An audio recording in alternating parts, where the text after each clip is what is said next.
One Piece chapter 1060. Let's get fucking into it because this is a crazy chapter. So we finally see Luffy and the crew's reaction to the news that Sabo quote unquote killed the king. And Luffy's not buying into that shit. He knows his brother. We know it. We know that's not exactly what happened. And later on, we pretty much get confirmation that that's not entirely what happened. Robin points out that she's with Luffy here and the Revolutionary Army is against the world nobles, not against the regular kings. And if anybody knows this better, it's going to be Robin. She did spend 2 years with the Revolutionaries after all, which I kind of still want to see more into. I want to see how she spent her times with the Revolutionary. I doubt we'll really ever get really into it, but I just thought it'd be nice. Then we get the three major headlines, which is number one, Revolutionary Army declares war on the Celestial Dragons. Number two, King Cobra of Alabasta assassinated by Revolutionary Chief of Staff Sabo. And number three, his daughter Princess Vivi is missing. I'm telling you guys right now, I'm still pushing the Vivi agenda. I don't give a fuck, all right?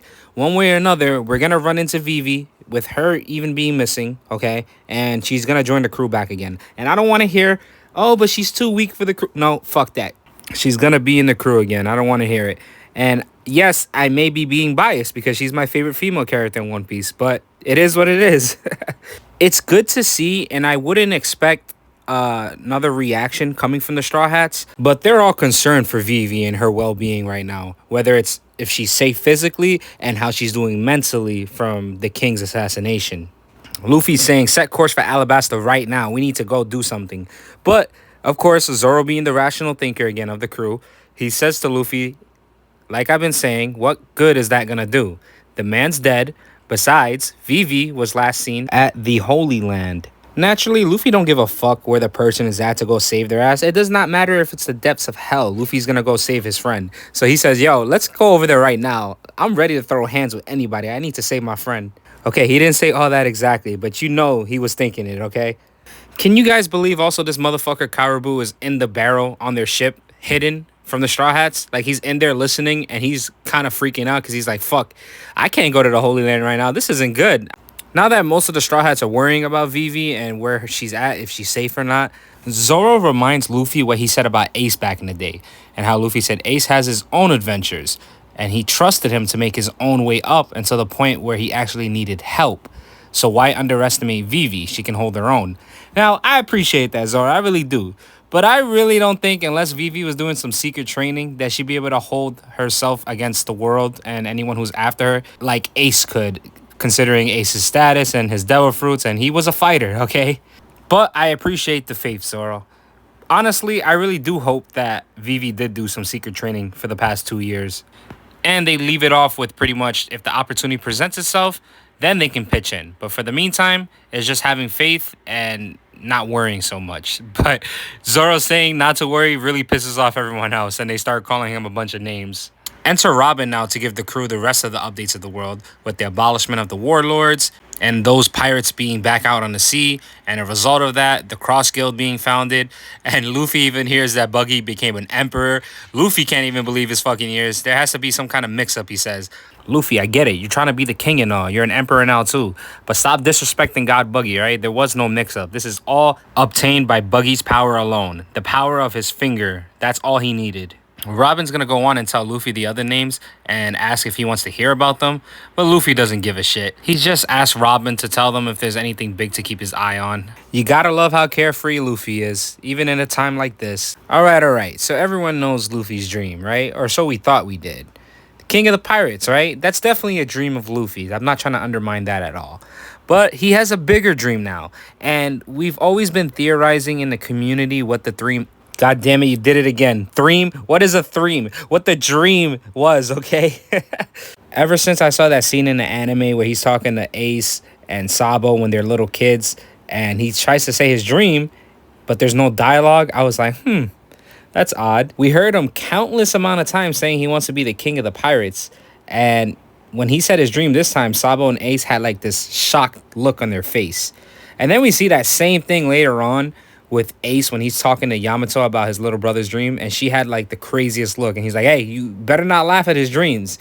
So just when you think we're about to get it, we don't entirely get it. But it's nice that they acknowledged it. All we know right now is in order for Luffy to achieve whatever dream that it is, he has to become king of the pirates. Every time we see him mention this dream, we always get shocked looks on the opposing people's faces.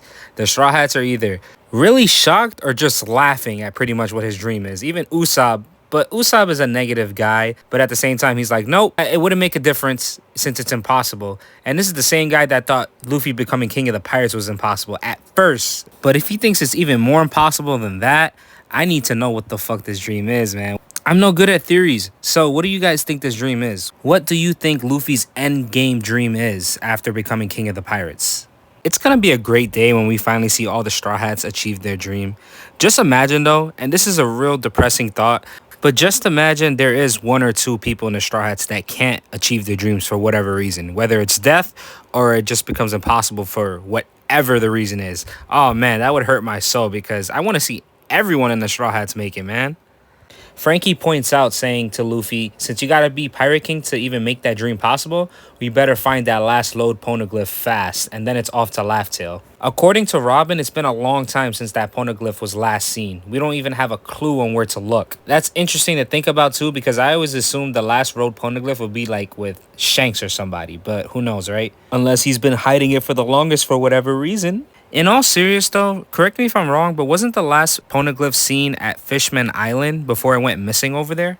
Anyway, we get back to the world government now, Navy HQ in the New World. As we saw in the previous chapter, at the end of it, Sabo was on a call with Koala, and the Navy was intercepting that call. I always thought it was kind of weird that, considering Sabo's a revolutionary, the revolutionaries are really careful when it comes to their calls, and they're really careful to not being intercepted by anybody else. But after reading this chapter, it really makes sense why he would allow them to intercept that call. All right, I may have forgotten this, but there's a lot of info in One Piece, so cut me some slack. But there's a white transponder snail that you use to jam calls. I don't know if it was announced before or if this is brand new info, but that is interesting and I will keep that in mind. Now, keep in mind, a bunch of navies are listening to this, not just the higher ups like the Gorosei, because the Gorosei is listening as well, but we got common navy soldiers, right? Now that that's out of the way, Sabo is in, and I hope I don't butcher the name, Lulusia Kingdom. For those of you who don't read the cover stories in the manga, we actually seen this kingdom before when Ace visited in a cover story. And we do see it again later on in the series when we see the introduction of the other commanders of the Revolutionary Army. The way we know it's the same place is because we see the same girl right here. Her name is Muda. Moda? I'm going to say Muda. But yeah, we see Muda when we see the Revolutionary commanders. This is her right here. If you haven't read that Ace cover story, I highly recommend to go read it. You can even read it colored online. It's a really good read. The Gorosei realizes that Lulusia is one of the 8 nations that rebelled a few days ago, and it would be an ideal place for Sabo to seek refuge. The 5 elders starts talking crazy right after this. They start discussing, and they're like, hey, I see, he's an unlucky man. And the other one's like, no, this is fate. And I'm like, bro, what are they about to do? And they did exactly what I thought they were going to do, but I didn't think they were going to do it this chapter. But before I get to that, we see the interaction between Sabo and the Revolutionaries. Naturally, Sabo saying, I wasn't the one who killed King Cobra. I 100% believe him, and I'm sure no other One Piece fan reading this doubts Sabo's innocence in this. But I do wonder who was the one who ended up killing King Cobra. If you guys have any ideas who did it, comment down below. Sabo gets to talking, and as he starts talking, he says, listen, when I was in the Holy Lands, I saw something unbelievable. Unfucking believable. Immediately, I knew exactly what he saw. So, as he's talking to them, the sky around Lulusia Kingdom starts getting dark. Cloud starts forming, and I'm like, oh man, something crazy is about to happen right now. Sabo continues onward to rant. It happened in the throne room at Pangaea Castle. Cut the signal to the surveillance division's transponder snails, says the world government. I thought there was no king of the world, says Sabo, but the empty throne wasn't empty. Of course he saw Im. You know the higher-ups in the world government doesn't want their common soldiers to be hearing any of this information. There should be no higher throne. There should be no ruler of the world government. It should be a balance, right? Well, that explains why Sabo pretty much allowed the world government to start listening into his conversation. He probably wants to make sure that the common soldiers does hear this information and word spreads out so they can actually really think about what they're doing in the world government. But no doubt this is Im. You see the same figurehead, a little silhouette with the same eyes in the corner as Sabo saying everything to the revolutionaries. Now, the world government is fucking terrifying. Like, legit terrifying. Because right after that, the next words out of their mouths, as far as the surveillance division is concerned, no one detected anything abnormal today. No information was intercepted. As for Lulusia, that country never existed. And they wipe out the whole fucking island. Dude, there's like a shadow figure in the sky that the citizen starts looking up to. And there's kids getting scared just looking at it. Everything goes bright, and in a blink of a fucking eye, the whole country is destroyed. You see the destruction and aftermath. Now, what the fuck does that mean for my boy Sabo? He was on that place too, and now it's just gone. Naturally, of course, Sabo has to have plot armor in this bitch. So we may quote unquote think he's dead, but in reality, he's probably just gonna pop up later on in the story again. Now, question, do you think that that was one of the ancient weapons that maybe the world government has a hold of? Or do you think that that's straight up Eam's power? I'm gonna go with the second option.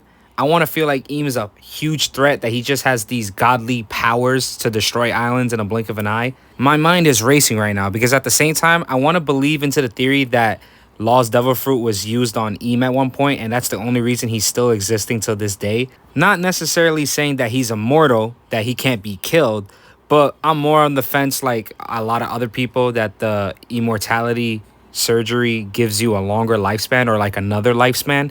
So maybe he's just living that other lifespan. But I really do feel like if this is his power, then yeah, most likely he's the one who destroyed that ancient kingdom for whatever reason. And most likely the God Valley incident, the same place where Roger had to fight the Rocks Pirates and Roger teamed up with the world government, the island also ended up mysteriously vanishing, leaving no trace of its existence behind, and no longer showing up on the maps of the world. No doubt that this power that the world government just used right now is the same thing that they used on the God Valley incident that they're not speaking of. That is so terrifying. Just because one person on that island potentially knows, you know what, not even potentially, he's seen them. Just because Sabo has seen Eam and knows the world government is up to shady things and is about to tell other people, yeah, they said, no, we're getting rid of that whole fucking island. We don't want to risk nothing. This is some Ohara vibes right now, and it feels even worse than Ohara, because Ohara, we had the Buster call, but these guys didn't even have a chance to get off this island. Nobody could escape, except for Sabo, of course, because of plot armor. A few days later, aboard the Thousand Sunny, we're back to the Straw Hats, and we got destruction going around here. I think they're about to enter a snowy island. It's freezing outside. There's icebergs. There's chaos. You know, the normal stuff we see in the New World. We already know it's unpredictable weather. The Straw Hats are just being Straw Hats. They're trying to make it to the next island. We don't get confirmation on what island they're trying to head to. Maybe they're just trying to come across something randomly, just like the old days. Adventures, right? It's cute too because my boy Chopper, he has a hat that Tama gave him. And it reminds me of when Ace gave Oars the hat to wear, so Oars would be covered from the sun. The Straw Hats run into something dangerous. Luffy notices and points out to Nami that they're running into an eddy current. Obviously, Luffy didn't know what this was. He didn't say eddy current, but I'm just pointing it out. But it means a mass of warm water is being forced up at this point from somewhere. To make things worse, they're running right into this, and Luffy notices somebody's trapped in the water. Now, there is a little bit of doubt from others because they're just thinking, how could anyone even be alive in there? Is it a mermaid? Sanji points out, no, he's right. I can definitely hear a lady in distress in there. Don't forget, Sanji's observation has become insanely better since Wano, so I love it that it's getting put to use right now. Zoro fans, stand up again because Zoro says he'll cut right through it. Sanji is about to fight him though. He's like, hey, you better not leave a scratch on this lady, okay? Zoro takes out his one sword style, bird dance, and cuts right through the water. Imagine if he was able to do this single-handedly when him and Luffy needed to get through the water when they were on their way to Enies lobby. The next part had me cracking the fuck up as I read it. Chopper comes out saying, what's all the commotion? And the wind is too strong, so he goes flying, dude. Luckily for him, Luffy grabs him to help his ass, or else Chopper's ass would have been toast. But Luffy ends up going flying too, and before we can even see what happened with them, a kid pops out of that current that they saw somebody in. And who is it? It turns out to be Jewelry Bonnie. Her bounty is 320 million. Fucking finally, we're gonna see some Bonnie. Like, she's gonna be relevant. She's gonna do something in the story. Now all we need to do is see some more from Uruj. Okay, so if my memory serves right, the last time we saw Bonnie, she was on her way to help Kuma. It was during the reverie, and I remember the revolutionaries had just invaded, and Bonnie was there too to free Kuma from being a slave because she has some kind of connection with him. Well, obviously, Kuma ended up being free because right now he's good. He's chilling with the revolutionaries. And Bonnie, she's over here, wherever the fuck the Straw Hats are at. And she's a kid right now for whatever reason. Now, I know this is the works of her devil fruit. She can age herself up, she can age herself down. And I can't help but think if Momo actually went with the Straw Hats, he would have had the perfect opportunity to live his life as a kid again. She could have aged him down, but that's just another topic. Yes, I understand why he had to stay behind, but we won't get into that. Here's a fun fact that I read. With Bonnie being here now, and her being one of the captains of the worst generation, did you know that everyone in the Straw Hats, with the exception of Chopper, has a higher bounty than Bonnie at this point? That's just fucking great to me. But anyways, that's the end of the chapter. No break again next week. I can't wait to see what Oda does next week. And I will see you guys then. Like and sub, comment if you enjoyed the video. I appreciate you guys for watching, and I'll see you on the next one.